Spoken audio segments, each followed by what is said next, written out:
SSC পরীক্ষার প্রশ্ন ফাঁস ঠেকাতে তীক্ষ্ণ গোয়েন্দা নজরদারি চলছে বলে জানিয়েছেন শিক্ষামন্ত্রী ডাক্তার দীপু মনি। পরীক্ষার পরিবেশ নিয়ে প্রথম দিনের স্বস্তিতে শিক্ষার্থী ও অভিভাবকরা। কেমন প্রশ্ন হাতে পারবো কি সব উত্তর, এরকম কিছু উৎকণ্ঠা নিয়েই পরীক্ষার প্রথম দিনে কেন্দ্রের দিকে ছুটছেন এসএসসি পরীক্ষার্থীদের অনেকে।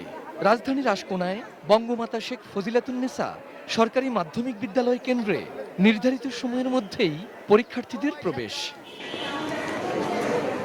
কেন্দ্র পরিদর্শনে এরই মধ্যে হাজির শিক্ষামন্ত্রী ও উপমন্ত্রী।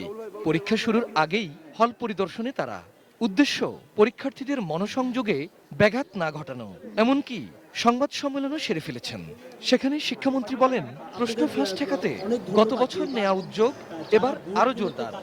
একেবারে কঠোর তীক্ষ্ণ গোয়েন্দা নজরদারি চলছে এবং ইতোমধ্যে বেশ কিছু গ্রেফতার হয়েছে যে যাদের হয়তো কোনো অপচেষ্টা ছিল।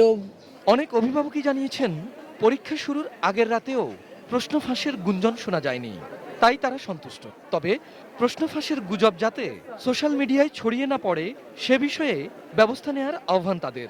কোনো গুজব ছড়ায় তাহলে আইনশৃঙ্খলা বাহিনী আরও দ্রুতভাবে কাজ করতে হবে এবং আমরাও সচেতন থাকব। প্রশ্ন ফাঁস না হওয়াটাই আমরা ভালো মনে করি। ঠিক আছে, এটা আমাদের জন্য, বাচ্চাদের জন্য ভালো। এই বছর আমাদের খুব ভালো লাগছে, বাচ্চা কাচ্চা নিয়ে আইসা পরিবেশটা অনেক ভালো।